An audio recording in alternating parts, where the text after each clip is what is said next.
What's up, everyone, and welcome to yet another episode of the Boost Your Biology podcast. Today, I'm joined in with yet another special guest, this time joining me in from Thailand.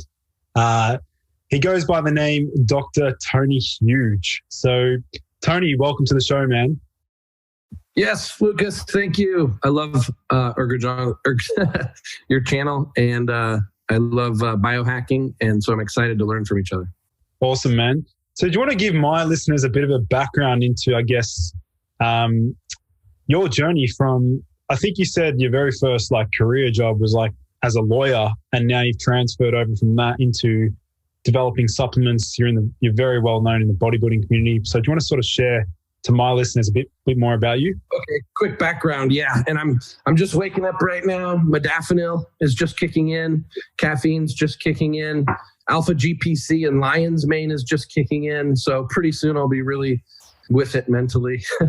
I started as a lawyer in my professional career and built this big law office up, and was really well known and effective and successful. And then I sold it and planned on retiring and started as a hobby this YouTube channel where I experiment on myself with extreme biohacking stuff that other people don't have the money to do because either it's expensive with all lab testing or travel required, and then also weren't willing to take the risk because I was willing to take a lot of risks to learn, and because I'm absolutely obsessed with what you could broadly say is biohacking.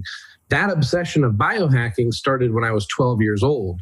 So I've been experimenting on myself ever since. It's just that I went the normal Western career rat race route first. And then when I retired, at 33 as when I retired, that's when I was able to turn 100% of my attention to my passion. Now I'm 38, 5 years later.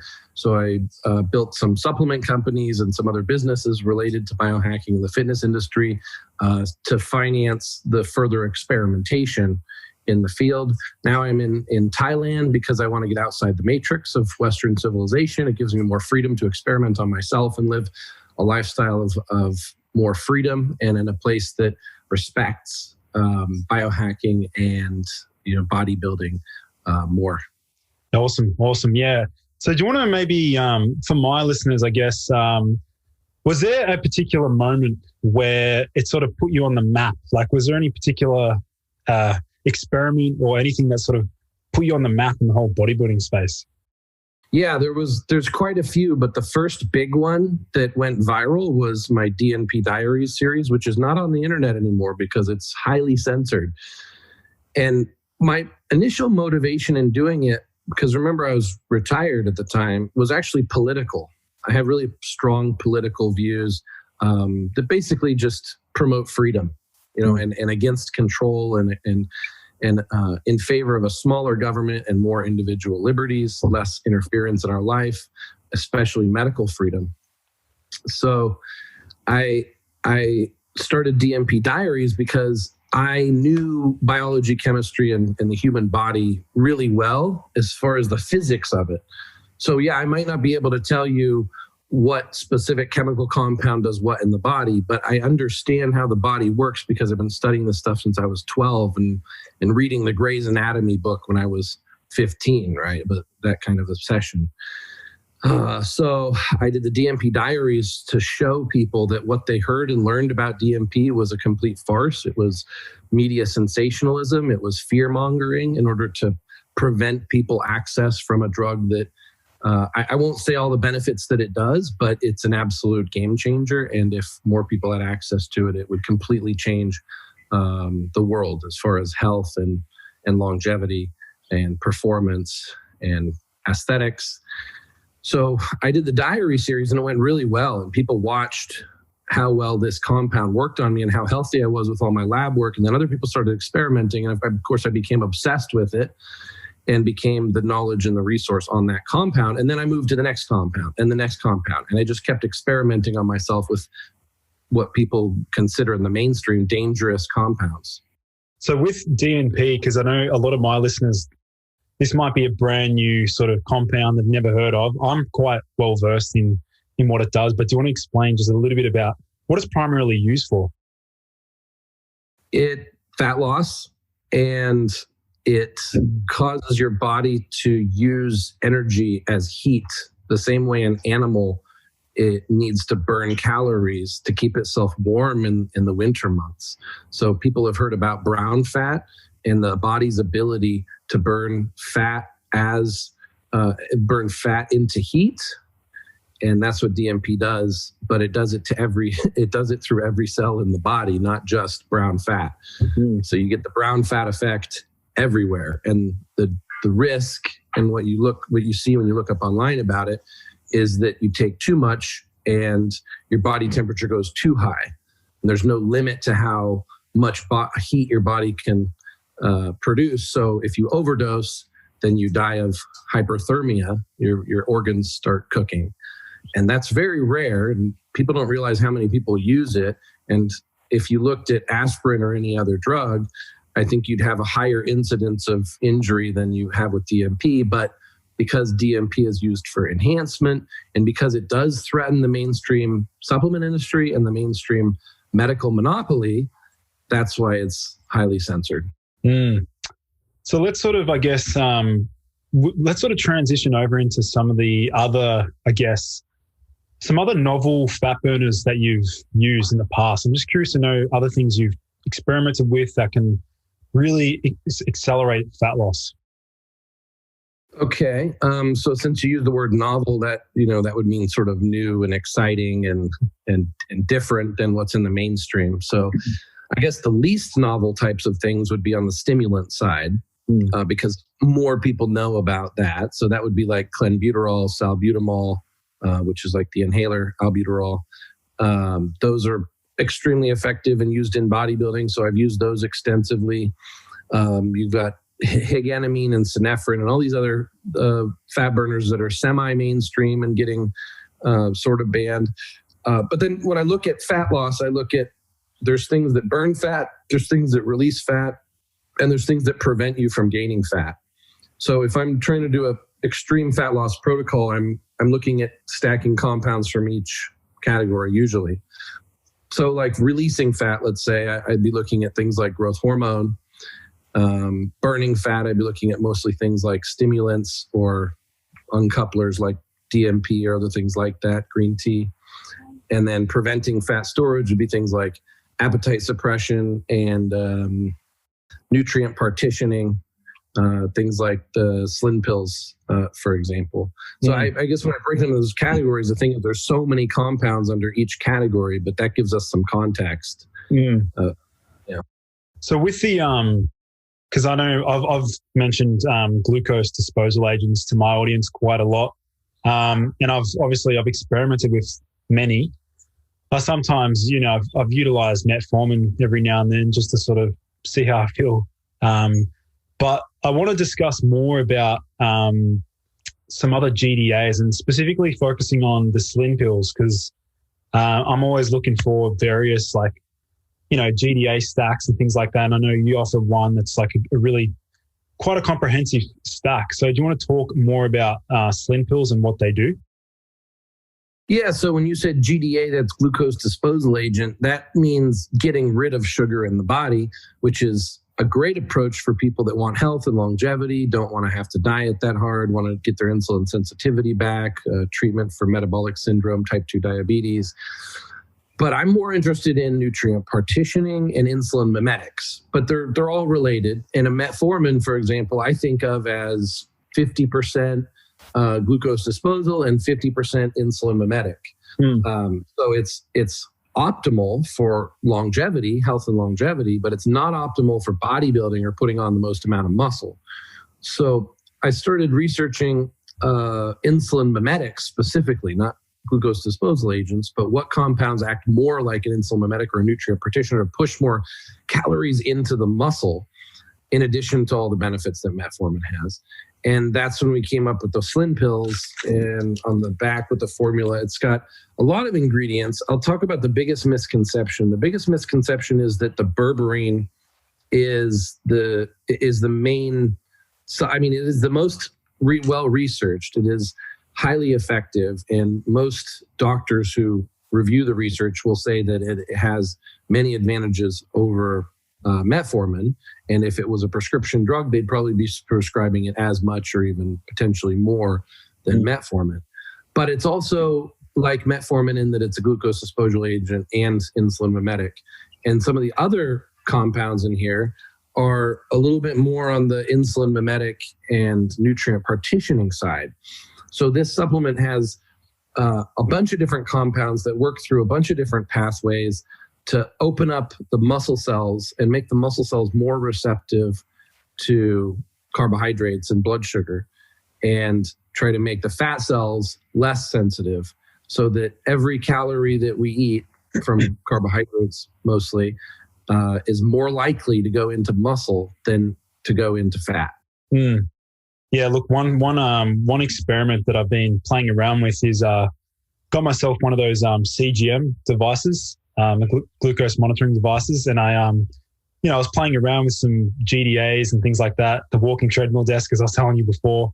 One thing I'm looking forward to is testing out the Slin pills to see just how effective it is at lowering, postprandial glucose. Because is there any, I think one of your colleagues said you might be doing a clinical trial potentially with the Slin pills, or? Yeah, right. A university trial. So I that's great. Clinical trial. Yes, that'll get done. But the thing about a clinical trial is they're only running really one experiment, one narrow little experiment. But insulin and insulin mimetics, they work so quickly, and you can check your blood sugar, you can check your insulin levels, you can check how you feel, you can check how much muscle you're gaining versus fat. That's why it makes it fun to experiment with Slin pills on a daily basis. You can see how the body reacts. So a clinical trial is great. There's going to be some solid scientific backing behind it, but they're going to test for one thing. And with our own experimentation, we can test for one thing every single day or multiple things. We can do a lot more research a lot faster. So I've done a lot of research with the Slin pills, and you'll notice when you test your blood sugar will go lower. You can, just like with insulin, and the risk of insulin being your blood sugar go too low, your blood sugar can actually go too low on the Slin pills. I mean, it's not likely to happen, and it's pretty safe, but I've had times when I've taken 4 pills of Slin pills, and because I anticipated eating carbs and I didn't eat carbs, and I felt pretty hypoglycemic afterwards, which is great to be able to have something in a pill that does that. But you just have to be aware, or other people have to be aware, that your blood sugar could drop a little bit low. So it's important to experiment with the dosage and assess our sensitivity. Yeah. Did you want to discuss maybe how the timing of the dosage and also when they'd want to utilize it as well? Yeah, we don't know exactly the active and half-life curve because there are so many compounds in it. So each compound has its own active and half-life curve. Some may last 3 hours and some may last 12 hours, 24 hours even. But I, from my own experience, noticed that, let's say, about 8 hours afterwards is where the blood sugar will be lower. For the entire window of time, 8 hours after taking the pill. Not that it peaks in 8 hours. Maybe it peaks in 3 hours, for example, or something like that. Yeah. So I'd say it's best to take right before taking in the most amount of carbohydrates for the day. So I think most people who are doing biohacking type stuff are really strategic about their diets. I think they're oftentimes choosing when they have carbohydrates. So obviously, if in the morning they wake up and they're not eating carbohydrates because they're fasting or intermittent fasting, or they're doing keto for their first meal, then they don't really need to be taking Slin pills at that time. But if they're going to do carb backloading or cycle the carbs in later in the day, then before they eat the carbohydrates, they take it. And especially for someone, just since I went with that example of someone that chooses when to eat their carbohydrates, by taking the Slin pills with the carbohydrates, it'll get the body's blood sugar down and insulin levels down much faster after eating the carbohydrates, so that we can spend more time in the fat burning mode with the low insulin, the low blood sugar, and switching over to burning fat primarily as a fuel source.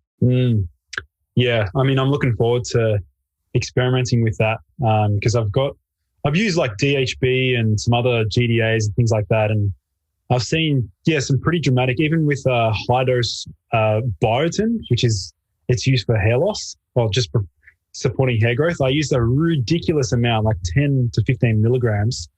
And yeah, I got the typical hypoglycemic symptoms as well. Whoa, that's interesting. I've never tried biotin for that purpose. I'll check that out too.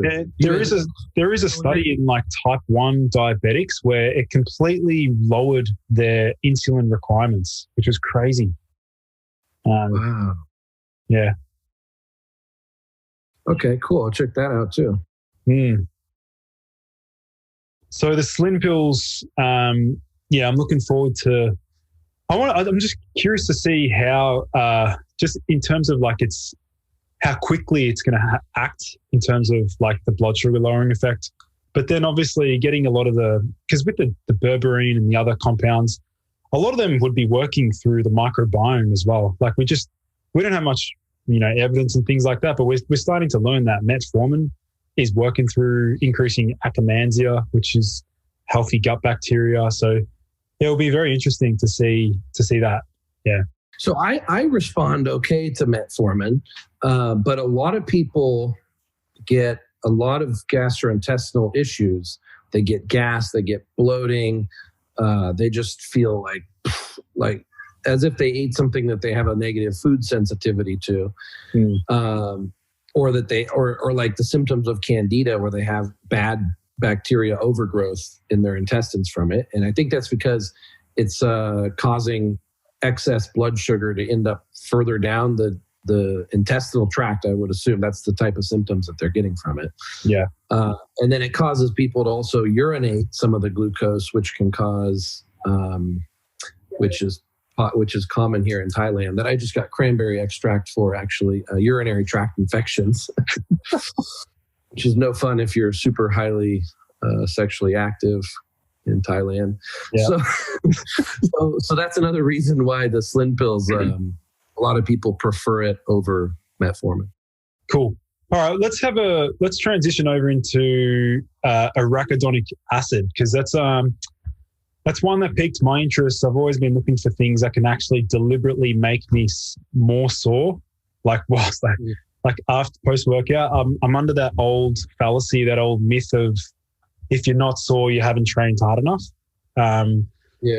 So with the arachidonic acid, do you want to sort of explain what that product is and how it can be used to improve muscle growth? Yeah, so I've got a tabletop full of supplements here, and there's the arachidonic acid also. So we're talking about two of my favorite supplements, Slin and arachidonic acid. So arachidonic acid is it's naturally occurring in the muscle cell. And most people, if they look it up online, they'll see a lot of negative things about it because it causes inflammation. But there's a reason why the body stores it, why there's a benefit, why our body would store arachidonic acid and why our body would make use of it to create more inflammation, is that's the signal to our body to repair that area. So inside the muscle cell, arachidonic acid gets stored sort of like creatine gets stored in the muscle. So it does build up over time. So if you take it on day 1, yes, you'll be a little bit more sore, but you'll notice like day 5, day 6, then it's really going to accumulate. And the body converts it to PGF2 alpha, prostaglandin. It's a prostaglandin and this is how I first came across it, is bodybuilders were using prostaglandins to inject directly into the muscle to create local muscle growth.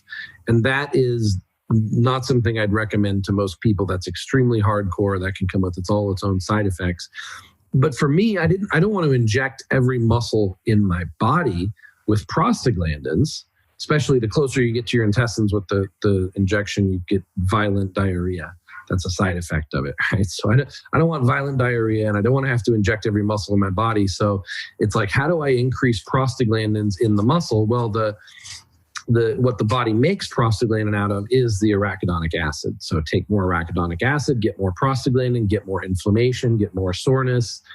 Not that inflammation and soreness is the target, right? The target is to signal to the body, number one, to sensitize the muscle cell to all the naturally occurring hormones or hormones that we're injecting, like IGF and testosterone. So it sensitizes the muscle cell so it's more receptive to these compounds, to these chemicals that are also naturally occurring, or that us bodybuilders take more superhuman amounts of, and then to also signal to the body to repair the area. So the way I think of it is, if you worked out a muscle for 2 hours really hard, you would get so much soreness, so much inflammation, so much prostaglandin converted from arachidonic acid, but you would have also created so much damage to the muscle that you're going to have a hard time repairing it. You're not actually going to grow. Your body's going to be struggling even to repair the muscle back to where it was, let alone repair it to where it was and then repair with extra muscle.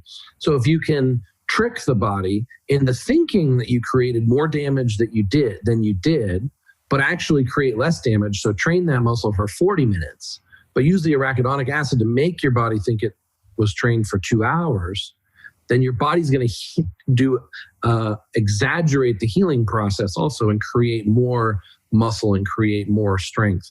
And it's easy to see. I mean, first, there's a lot of skeptical people about it. And the skeptics say that, well, number one, it's natural, so it can't work. But I mean, natural or unnatural, that means nothing. Testosterone is natural, and we take large amounts of that and get large amounts of muscle, right? And then the other criticism is that you already get enough arachidonic acid from your diet. You eat chicken and beef and meat, but there's something different about taking arachidonic acid by itself in the absence of all the other competing fatty acids. And there's something different about bodybuilders being able to use so much more arachidonic acid than the sedentary individual. I would say taking arachidonic acid for the sedentary individual would probably be a terrible idea. They just get inflammation everywhere. But as a bodybuilder, our muscle cells are gonna scoop up that arachidonic acid. I think bodybuilders are often deficient in arachidonic acid in the muscle because we need so much more because we're constantly using it up and converting it to prostaglandins. So then how would you time the dosage for arachidonic acid? My theory was always to take it before the workout, because then while I'm working out, I'm pushing the blood flow into the muscle. I'm getting more arachidonic acid into the muscle than into other parts of the body. And that's one thing in biohacking on the bodybuilding side that's huge that people don't realize is blood flow is everything. So if you're putting more blood into the muscle, whatever nutrients are in your bloodstream is going to that muscle. It really does make that big of a difference. I mean, it will go everywhere, but mostly into that muscle. So I was liking before the workout, but then you notice that your joints and tendons also get blood flow during the workout. So you also get joint and tendon soreness. Now, Coach Trevor was the one that had the idea to take it post-workout, because he said, well, the muscles are going to be more receptive. Anything you eat after the workout is more likely on the muscle. You still have more blood flow there, more transport nutrients, more sensitivity for uptake. So we take it post-workout. And then with that, he got great results with all the people we did that with and with less joint and tendon soreness. So if you can take it before the workout and not get also joint and tendon soreness, that's great. If you get joint and tendon soreness, then consider immediately after the workout or even during the workout, because by the time it gets in the digestive system and gets transported to the muscle, it takes a little time. Yeah. When I get my hands on some, I'll be playing around with it pre-workout, during, and also post. Is there any, will it affect water retention at all? Or is it not so much in that regard? Inflammation in general causes water retention. And I don't notice a large amount of water retention from it like I would from growth hormone or like certain steroids that cause mineral retention. Like there's a lot of things in bodybuilding that cause a lot of water retention. And I haven't noticed that from arachidonic acid. But, a lot of people contact me before they compete in a bodybuilding show because they want second opinions on what to do the last few weeks. And I do tell them to stay away from the arachidonic acid closer to a bodybuilding show, because at that point, every little bit of water retention matters. So I would say just because of its mechanism of action, it's likely to produce some water retention, but it's minimal compared to other bodybuilding supplements. That's my speculation. Cool. Yeah, I'm someone who actually, I have a bit of the opposite issue to most bodybuilders is that I can't actually, my body's really poor at holding fluids and holding salt, like, because I've got very low aldosterone and very low blood pressure. So I'm always on the hunt for something apart from licorice, because licorice is it's a mineral corticoid. It's got mineral corticoid-like properties. So I'm always on the hunt for things that can raise aldosterone. So if you know any, just let me know, man. Yeah, that's interesting, because you can't, it's not like you can just take in a ton more salt, because your body's going to adjust that level. So you've got to take something that your body isn't able to beat you at. Your body's beating you. You got to figure out a secret weapon against it. I have to think about that. Okay. Yeah. What do we want to use to create? I mean, obviously DECA, if we're looking at the steroid world, that's going to work for everybody. Does that have mineral corticoid like properties or binding or something? It will cause you to, so your body's with the aldosterone, the way your body's using it, your body's not holding on to as much sodium. Yeah. And you take more sodium, it's just going to get rid of more sodium. Yeah. But the DECA causes your body to hold on to more sodium. Okay. And then you can't have sodium without water in the body, right? It pulls water. Well, it affects the pump so much, man. Like if I can't hold salt, like I just don't get that cell volumization effect. Like it really makes a big difference. This is a huge thing in bodybuilding. Also, people don't realize what's causing them to feel flat or full. And they think it's just a drug or a steroid or just a diet. But a lot of times it's just salt. Yeah. Yep. All right. Well, let's sort of, I want to discuss another sort of natty anabolic agent, or something that can be used by those that are natty. Let's look at Epicatechin. I want to discuss Epicatechin, because I've heard about it for a couple of years now. I did do a short trial with it. It wasn't long enough. It's probably about 4 weeks. But yeah, let's break down this molecule. For those listening in, Epicatechin is actually very, very much found in dark chocolate. So another reason to enjoy your dark chocolate. Yeah, so I actually drink, there's a lot of benefits of drinking dark chocolate, which is a very big difference from milk chocolate over the counter with a bunch of sugar and fat. So this is just a heaping tablespoon of dark chocolate, which doesn't have that many calories, actually. Yeah, it's got a little bit of fat in it, but it's got a lot of nutrients, a lot of antioxidants, and epicatechin too. So you can get enough epicatechin from drinking massive amounts of dark chocolate. Not as many people love it as much as I do, though. So epicatechin is another good way to get one of the active ingredients here that's responsible for muscle growth. And there's not a lot of compounds we have access to that are natural and effective to reduce myostatin. And when we're doing, and epicatechin is one of them, and when we're doing these blasts for building as much muscle as fast as possible, I'll show you the anabolic matrix to the audience if they haven't seen. The anabolic matrix has all these different growth pathways that when we're trying to do a mass blast, we want to make sure we address each one of these pathways so that no one of them becomes a limiting factor. And over here has reduced myostatin, the third red one. The third red one is reduced myostatin. So if we're going more hardcore, we're using things like follistatin, and there's a whole bunch of other peptides that reduce myostatin, and for the most part, a lot of them aren't very effective.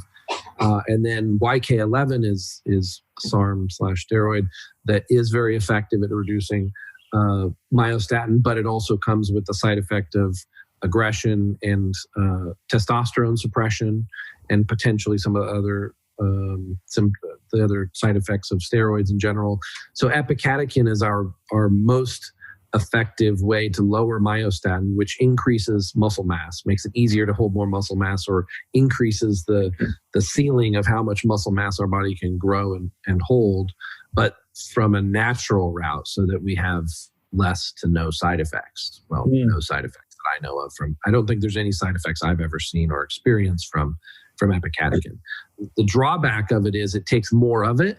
And I'd be curious, since you know a lot about this, I'd be really curious whether you know like the optimal protocol for it. And my theory is to just take it frequently and in higher dosages. And so if I'm doing an Epicatechin protocol, I'm doing like 3 capsules 3 times per day, as an example. Or if I replace one of those with the cocoa, then, I would have Epicatechin whenever I'm not drinking the chocolate. And I would try to constantly be using it to keep my myostatin lower as many hours of the day for as many days as possible would be my approach. But I don't know that there's enough scientific review of different protocols and how they're effective against each other. Do you?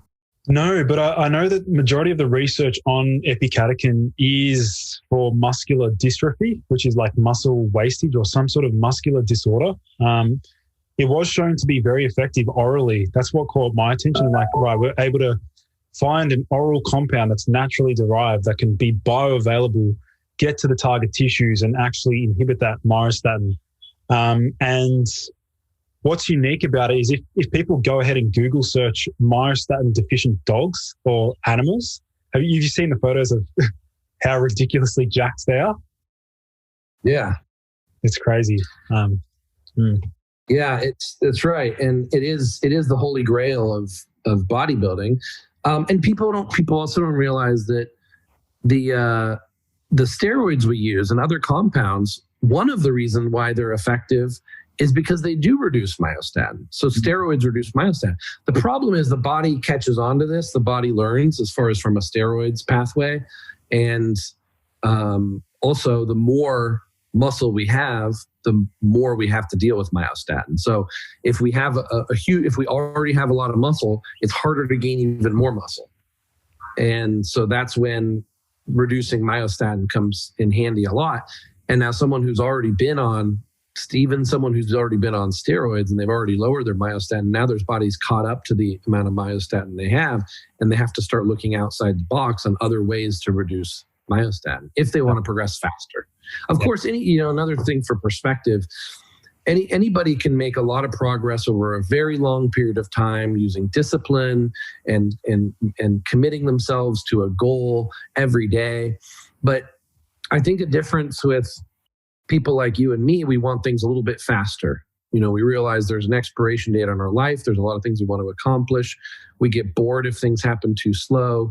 So, why train in the gym for 10 years to have the ultimate physique and not take any supplements when we can do it in 5 years or 3 years or 2 years? Or, if we want to go really extreme, we can do in 6 months what it could take someone a decade to do naturally. Yeah, the other advantage to that is when I look at these compounds, I notice that they have other effects beyond just, supporting muscle growth. Like, for example, Epicatechin is also shown to be good for insulin sensitivity as well. And then you mentioned blood flow being like absolutely paramount. Well, the unique thing about, something like Slin pills or other GDAs is that they're going to lower your risk for insulin resistance. And by doing so, you're going to be supporting blood flow because insulin resistance is known to damage endothelial function and lead to, blood vessel damage and things like that. So that's what I like, with the whole bodybuilding community and things like that. We are hacking our body and we're manipulating pathways, but at the same time, we are conscious of health, and we're also offsetting a lot of the deleterious effects that happen when we do change different pathways and things like that. Yeah. Yeah. And this, bodybuilding and manipulating the human body, a lot of people think it's unhealthy, but there's a limit. Once you go past a certain limit, of course, you're going to sacrifice health for that extra 10%. But for the most part, especially when I travel the world and I see people trying all different types of protocols and all different types of lifestyles, the guys that are working out and taking a little bit of something, whether it's TRT, Slin pills, metformin, just like a reasonable amount of supplements, these are the healthiest people with the highest quality of life. Yeah, for sure. I'd be curious to know a little bit more about maybe some of your experiments. Curious to know like what's one experiment that's gone like terribly wrong. A lot. I'd say It's site enhancement experiments. Is that the hydronic stuff? Hyaluronic acid. Yeah. There's a chemical that's used to cross-link it. And if they leave the chemical in it, it's highly toxic. So that we had some close calls with that. We've had supplement overdoses before. We've had people overdose on clenbuterol, which is pretty dangerous because that's a pretty powerful stimulant. I've overdosed on DMAA, the hardcore pre-workout. We've had hypoglycemia, from riding the edge of low blood sugar using insulin. And I'm looking around. I mean, there's potential for side effects in anything. You take things like Viagra and you take too much and you get the stuffy nose. Like, that's not a big deal. But we have experienced a lot of side effects from a lot of different things. But what's amazing is none of it's been long-term or permanent. I mean, I've been experimenting on myself my whole life. And for the last 8 years, I've been using really hardcore compounds to experiment on myself. And I'm very healthy. And not perfect, but very healthy, much more healthy than the average person my age, obviously, of course. And it's amazing to think that all these compounds, any one of them, like let's say I've experimented with 100 different compounds, each of which someone has said he's going to die by taking that. And I'm still alive and I'm still healthy. So it just goes to show, you have to keep it in context, just goes to show you, compare it to like alcohol abuse. Well, the people who are abusing alcohol are not healthy, and they're using a drug that has no benefits. It has benefits, but the drawbacks outweigh the benefits. And yet we have all these other compounds that have tremendous benefits and much less risk. So I'm trying to think of, while I'm talking, I'm trying to think of other experiments that went really wrong, but it's just hard off the top of my head because, thousands of experiments and if we talked about a specific compound, maybe I would remember a terrible thing that happened from that specific compound. But most recently, for example, I experimented with trenbolone again. Yeah. And we had a trenbolone suspension made so that it's very fast acting. It's got no ester attached, and the goal was to see if we could. This isn't the first time I've used it, but this is the first time that I've used it for 5 consecutive days as opposed to just using it pre-workout. And I use it pre-workout, I get no side effects. The side effects don't accumulate, and yet I get some of the benefit of it immediately. That's one of my theories of steroids too, of using shorter cycles or any supplements that have potentially high side effects.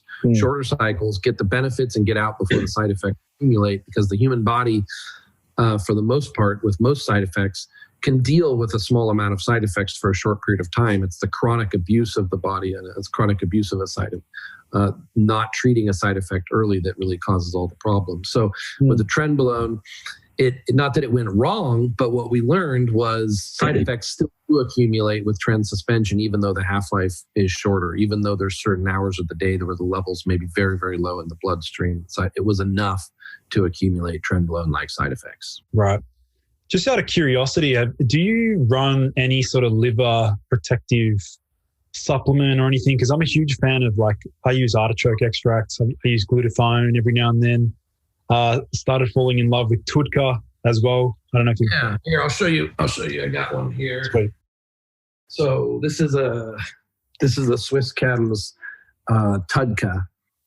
And in it has TUDCA, Cutkin, picroside, 2 beef liver, and vitamin B complex. Nice. So that hit all the pathways that support the mechanism of action of TUDCA and cleaning the liver. And yeah, that one's... So if I use this, or before this existed, I use just regular TUDCA because when I take oral steroids, then to me, the liver is so important in the body. Obviously, people don't realize how important it is. But in bodybuilding, especially for burning fat and building muscle, if the liver's not in good health, it's really hard to do those things quickly. So if I take oral steroids, then I jump on this at the same time to mitigate any damage from the oral steroids. And so far, my liver enzymes seem to not be too elevated when I take oral steroids along with this, but I never really run oral steroids for long periods of time anyways. So basically my liver is in perfect health. I've had an ultrasound.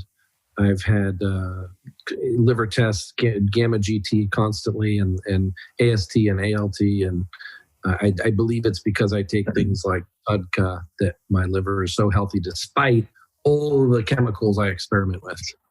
Yeah. Yeah, I always have like some sort of liver supporting agent in my stack just to run it alongside some other experiments and things like that.